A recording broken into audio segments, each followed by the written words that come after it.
নমস্কার। আজকে আমরা পেয়ে গেছি এক অপূর্ব অসাধারণ মা ছেলের জুটিকে। হ্যাঁ, যারা মানে সমানভাবে ট্যালেন্টেড। মা তো কিংবদন্তি নায়িকা থেকে শুরু করে এখন ডিরেকশনে চলে এসেছেন, যার নাম বলতে লাগে না, চৈতি ঘোষাল। বহুদিন ধরে আমরা টিভিতে তোমাকে দেখেছি, বিভিন্ন সিরিয়াল, মানে একটু ছোট থেকে দেখে আসছি তোমাকে। কিংবদন্তি নায়িকা বলো না, কিংবদন্তি নায়িকা বললে আমার মনে হয় সুচিত্রা সেন, সাবিত্রী চট্টোপাধ্যায়, বেনু আন্টি মানে সুপ্রিয়া দেবী, এনারা কি? না তাও মানে আমরা তো তোমাকে ছোট থেকে দেখেছি, নাটক করতে দেখেছি, মানে আমাদের মানে তোমার ফেভারিট অভিনেত্রী সেটা বললেই ভালো।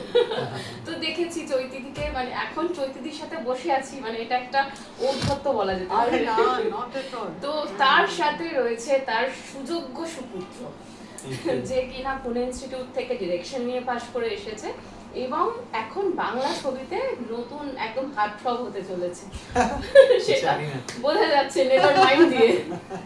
তো সব থেকে আগে আসবো চৈতিদি, অভিনেত্রী থেকে ডিরেকশন, মানে কতটা তোমাকে বেগ পেতে হয়েছে, বাট খুব টেনশন, বা তার মধ্যে আমার ঋতুপর্ণা সেনগুপ্তকে ডিরেকশন করা। হ্যাঁ, মানে ডেফিনেটলি আই উড সে যে অভিনয় থেকে direction is a very big jump. তার কারণ হচ্ছে অভিনয় মানে অভিনেতা মানে তাদের একটা part of the film making এ তারা ইনভলভ, বাট বাট সেটা খুবই ইম্পর্টেন্ট জায়গা। But direction it's a director's medium, so মানে তোমাকে প্রত্যেকটা জিনিস পুঙ্খানুপুঙ্খ রূপে দেখতে হবে।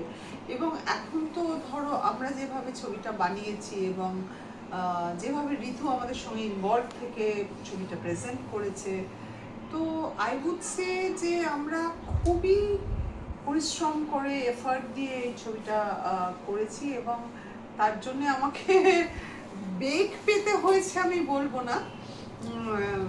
আমার প্রত্যেকটা struggle I think I write it with lot of pride. একদম I wear it with lot of pride.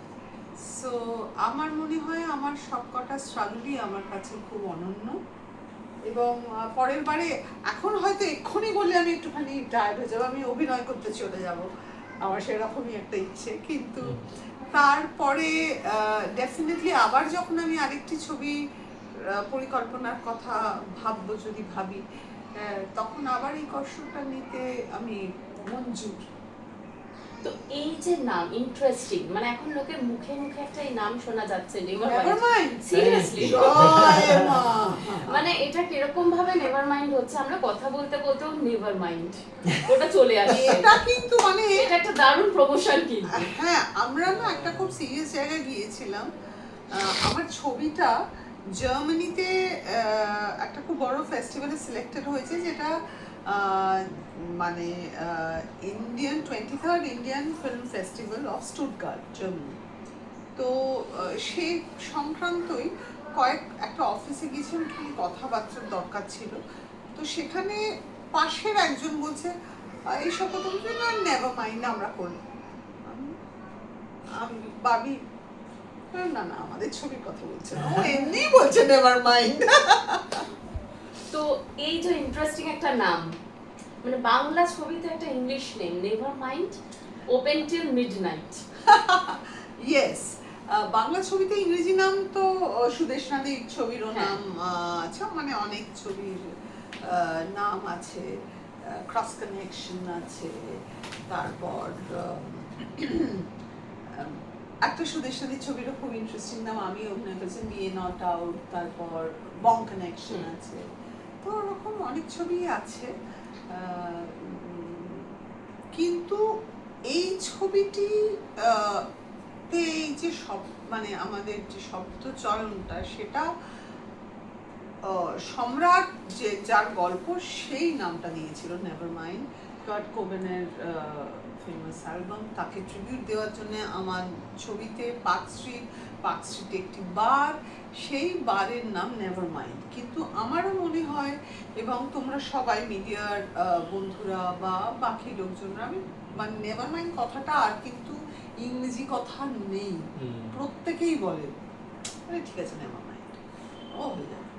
তো এই এইটা বাংলা কথা, তো সেইটা নেভার মাইন্ড না বললে জীবনে চলা যায় না। এবং এই যে ছবি আজকের দিনে আমরা বেশিরভাগই দেখি যে মানে কলকাতার বাইরে শুটিং হচ্ছে বা অফ আউটসাইড আউটডোর দেখানো Correct. হচ্ছে, সেইখানে কলকাতাকে এত সুন্দর করে তুলে ধরা, মানে পার্ক স্ট্রিট একটা আমাদের মানে কানেকশন হার্টের সাথে, মানে পার্ক স্ট্রিট বাঙালির খুব ভালো একটা কানেকশন, নিউ মার্কেট রয়েছে, বিভিন্ন Right. আমাদের নস্টালজিক প্লেস গুলো যে কলকাতার এত সুন্দর করে তুলে ধরা, মানে এরকম ভাবলে কেন হচ্ছে শুধু কলকাতাতেই এরকম ভাবে একটা প্রপার একটা নস্টালজিক একটা আমার দেখো, আমার গল্পটা না একদিনের গল্প, সকাল থেকে ইট স্টার্টস উইথ মর্নিং আর কি। সকালবেলা নিউ মার্কেটে যে সকাল হয় সেটা অপূর্ব একটা সকাল, সেটার মধ্যে একটা ব্যস্ততা, একটা একেবারে মানুষজন যারা অন্য জায়গা থেকে আসে, তারা এসে ব্যবসা করতে আসে শহরে, তারা হয়তো অনেকে রাত্রিবেলা ওইখানেই ফুটপাতে শুয়ে থেকেছে, এরকম চরিত্র আমার ছবিতে আছে। তো সেই সকালটা হয় এবং তারপরে আস্তে আস্তে আমরা অনেকগুলো চরিত্র দেখি। ঋতুপর্ণা সেনগুপ্ত বিদেশ থেকে এসছে, অমর্ত্য একটা একজন মিউজিশিয়ান ভবঘুরে, সে ওই এলাকারই ছেলের সঙ্গে কথা বলছে, ওর সাথে কথা বলছে, নানান রকম আদান প্রদান হয়। দাদা ভাই নর্থ কলকাতায়, উত্তর কলকাতার মানুষ, এবং রাত গড়ায়, এবং যে কোনো মানে প্রত্যেকটাই খুবই লজিক্যাল কারণে, প্রত্যেকে আলাদা আলাদা কারণে এই নেভার মাইন্ড বারটাতে যায়। এবং এই দুজন অপরিচিত মানুষ, যেটা ঋতুপর্ণা সেনগুপ্ত করেছে এবং অমর্ত্য, ওদের চান্স মিটিং হয়, এবং তারা কি নেভার মাইন্ড বলে না বলে না। হ্যাঁ, তো এত জনবহুল রাস্তায় শুটিং, মানে অসুবিধা হয়নি? খুবই অসুবিধা হয়েছে। প্রথম দিন আমরা ঋতুপর্ণার মানে সকালবেলা ঋতুপর্ণার একটা সিন করতে গিয়ে আমরা ভীষণ বেগ পেতে হয়েছিল, তার কারণ ভীষণ ভিড় হয়ে গিয়েছিল। এবং সেখানে কিন্তু এটা ঋতুর জন্য পসিবল হয়েছিল, কারণ ওই ভিড়ে ঋতুর পক্ষে সম্ভব যে গাড়ি থেকে নেমে ওই শটটা দেওয়া, এবং আমরা পুরোটা কমপ্লিট করতে পারিনি, সেই জন্য আবার তারপরে আমরা কিছু শর্টস নিয়েছি। তখনও কিন্তু ওইভাবে, সুতরাং আমরা রাস্তায় শ্যুট করেছি, সেখানে আমাদের মানে সকলে সাহায্য না করলে আমরা শ্যুট করতে পারতাম না। এবং রাত্রিরে পার্ক স্ট্রিটও শ্যুট করেছি, যখন খুব ভিড় ছিল তখনও শ্যুট করেছি, আবার একদম ছবির শেষে রাত্রিবেলা তখনও শ্যুট করেছি। তো রূপম ইসলাম, সেটা মানে উনিও এখন বং ক্রাশ একরকম বলা যায়, রক স্টার, হ্যাঁ মানে বাংলার রক জয় রক সবাই বলে, সেখানে অমর্ত্য তো ফ্যান বয় ছিল, মানে যেটা শুনলাম আর কি, যে অমর্ত্য একটা সময় রূপম ইসলামের কনসার্টে গিয়ে দেখতো, সেখানে রূপম ইসলামের গানে লিপসিং করা, কিরকম অনুভূতি ছিল? খুবই ভালো, মানে আমার জন্য এটা একটা বড় ব্যাপার যে আমার জন্য খুব বড় ব্যাপার যে রূপমদার আমার এটা প্রথম লিপসিং অন স্ক্রিন, সেটা রূপম ইসলামের গানে করতে পারছি, ইটস এ বিগ প্রিভিলেজ। আর আমার অনেকদিন ধরেই একটা, যেহেতু আমি নিজে মিউজিক করি, আমার অনেকদিন ধরে ইচ্ছে ছিল যে আমি একজন মিউজিশিয়ানের চরিত্রে অভিনয় করব। এবার সুযোগ পেলাম, ইটস ভেরি নাইস। আর সেটাতে রূপম ইসলামের গানে, তো মানে খুবই একটা প্রিভিলেজের ব্যাপার আমার মনে হয়। এবং গানগুলো এত ভালো হয়েছে যে সেইগুলো মানে তখন, এখন তো মানুষের কাছে পৌঁছচ্ছে, কিন্তু তখন আমরা যখন বানাচ্ছিলাম তখনও মানে for me as an actor সেই গানগুলো প্রিপেয়ার করা, বা সেই গানগুলোতে কি বডি ল্যাঙ্গুয়েজ হবে, একটা গান একটা রক ব্যালেড, তো সেটার এনার্জি একরকমভাবে আনা অন স্ক্রিন, আরেকটা গান একটা আরেকটু নরম একটা গান, সেই গানটার বডি ল্যাঙ্গুয়েজ আরেক রকমভাবে আনা, এগুলো আমার করতে খুব ভালো লাগতো। আর সেটা অনলি হতে পেরেছে কারণ এটা রূপমদার গান এরকম। এবং ও ভীষণভাবে ছবির বাকি মানে কাজটার মধ্যে তো ছিল। আমি সেটাই জিজ্ঞাসা করতে যাচ্ছিলাম যে ডিরেকশনের স্টুডেন্ট, সে অভিনয় করছে একদম লিডে, তারপর আবার ঋতুপর্ণা সেনগুপ্তর সঙ্গে স্ক্রিন শেয়ার করা প্রথম ছবিতে, মানে প্রথম বাংলা ছবি আর কি, হিন্দি বলবো না, না আমার প্রথম বাংলা ছবি উড়নচণ্ডী ছিল গঙ্গাধর। তো সেইখানে মানে লিডে যে কাজ করা ঋতুপর্ণা, সেই এক্সপেরিয়েন্স কিরকম ছিল? সেটা খুব ভালো ছিল, মানে যে কোনো ইয়াং অভিনেতার জন্য ঋতুপর্ণা সেনগুপ্তর সাথে অভিনয় করাটা একটা বিগ প্রিভিলেজ। এবং মানে পোস্টারে এরকম ছবি থাকা ওনার সাথে, ভালোই লাগছে, খারাপ লাগছে না, খুবই ভালো লাগছে। কিন্তু আমার মনে হয় যে শ্রীনা আর জুড আমার চরিত্র, এই দুজন চরিত্রের খুব ইন্টারেস্টিং মুহূর্ত তৈরি হয়েছিল, কারণ স্ক্রিপ্টের মধ্যে সেটা ছিল। এবং সেই মুহূর্তগুলো যাতে তৈরি হতে পারে তার জন্য ঋতুদি খুব অনায়াসে আমাদের দুজনের মানে কেমিস্ট্রিটা খুব মানে অনায়াসে সিম্পল করে দিয়েছিল। আর আমাকে আগে থেকে চিনতো ছোটবেলা থেকে, কিন্তু অভিনেতা হিসেবে এই প্রথমবার একটা অন্যরকম ভাবে চেনা। তো ওই জায়গাটা খুব খুব ইন্টারেস্টিং ছিল। আর অনেক অদ্ভুত অদ্ভুত মুহূর্ত তৈরি হতো। ধরো আমাদের এরকম অনেক সিন ছিল টেবিলে একে অপরের দিকে তাকিয়ে কথা বলছি, ডায়ালগ সিকোয়েন্স, সেখানে আমি সত্যি চার্মড হয়ে যেতাম ওনার দিকে তাকিয়ে। তো সেই হয়তো ওটা, ওই অনেস্টিটা হয়তো স্ক্রিনে মানুষেরা দেখতে পাবে। তো ছেলে কতটা সাহায্য করেছে, ডিরেকশনে কি একটু হেল্প করেছে?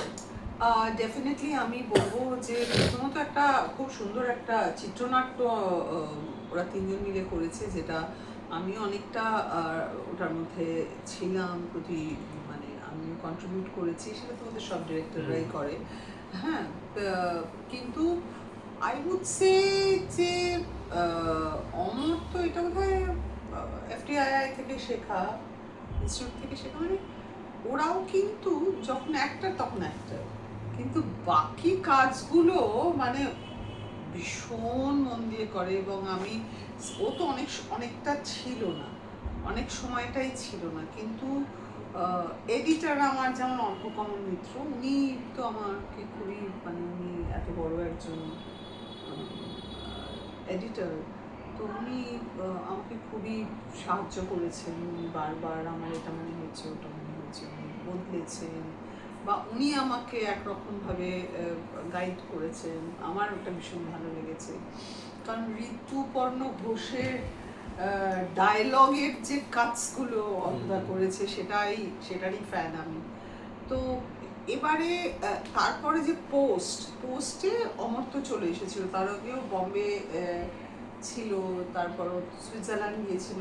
আমার মনে হয় অ্যাজ এ ডিরেক্টর মা এমন একটা পরিবেশ তৈরি করেছিল সেটে, মানে শুটিং এর সময় থেকে এবং তারপরেও, যে সবাই যারা যারা মেইন মানে HODs বা অভিনেতারা, তারা নিজেদের ভাবনা আর ইমাজিনেশনটা নিয়ে আসতে যাতে পারে সেই পরিবেশটা তৈরি করে দিয়েছিল। It's a very collaborative set. তো মা ডিরেক্টর হিসেবে বেশি স্ট্রিক্ট না মা হিসেবে স্ট্রিক্ট? মা হিসেবে, ডিরেক্টর হিসেবে আরেকটু বেশি ভরসা করছিল আমার উপরে। মা ছেলে হিসেবে মোটেও না ভাবি। আর চৈতি থেকে জিজ্ঞাসা করবো, ছেলে হিসেবে বেশি বাধ্য না অ্যাক্টর হিসেবে বেশি বাধ্য?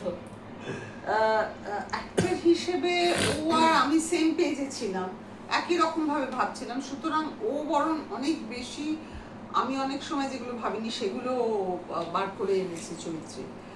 আর ছেলে হিসেবে মাঝে মাঝে কথা শোনে, মাঝে মাঝে কথা শোনে না, অনেক কিছু নিয়েই তর্কাতর্কি হয়, কিন্তু আমি সেটাই এক্সপেক্ট করি আর কি, যে আজকে জেনারেশন, এইটুকু বলতে পারি যে ও আমার সঙ্গে এসে যে কোনো বিষয় নিয়ে কথা বলে তর্ক করতে পারে, সেই জায়গাটা আমার আরও আছে। এটা খুব দরকার, এটা তো অসম্ভব দরকার। ওরমভাবেই ওকে বড় করা হয়েছে।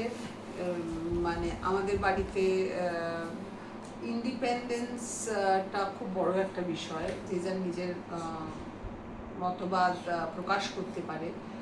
যদি প্রকাশ না করে বা যদি সেটা খর্ব করা হয় তখন খুব মন খারাপ হয়। তো সব মিলিয়ে একদম ঝলমলে একটা ছবি, never mind, open till midnight, দর্শকদের কি বলবেন? Never mind open till midnight, but midnight shows we don't have. সুতরাং আমাদের যা যা শোজ আছে, যতগুলো শো আছে বা থাকবে, আপনারা সব জলদি আর সময় নষ্ট করবেন না, সঙ্গে সঙ্গে গিয়ে টিকিট কেটে নিন। আপনারা যারা ভাবছেন যে কিরম ছবি হবে, কি ছবি, কি গল্প, আমার মনে হয় আপনাদের ভালোই লাগবে, ঠকবেন না। অন্যরকম এক স্বাদের গল্প, আপনারা যেরকম অন্যান্য অনেক ছবি দেখছেন তেমন এই ছবিটাও দেখতে আসবেন। অমর্ত্য কিছু বলো? 3rd জুলাই 3 তারিখে রিলিজ করছে, আর কিছুদিনই বাকি আছে। এই ছবিটা এখনকার প্রজন্মের জন্য, এই ছবিটা is for young Bengal audiences. তো সিনেমা হলে দেখুন এই ছবিটা, ভালো লাগবে সবার। আর যারা বাংলা রকের ফ্যান, যারা রূপম ইসলামের ফ্যান, এই গানগুলো হলে গিয়ে দেখুন, দারুণ লাগবে। Thank you.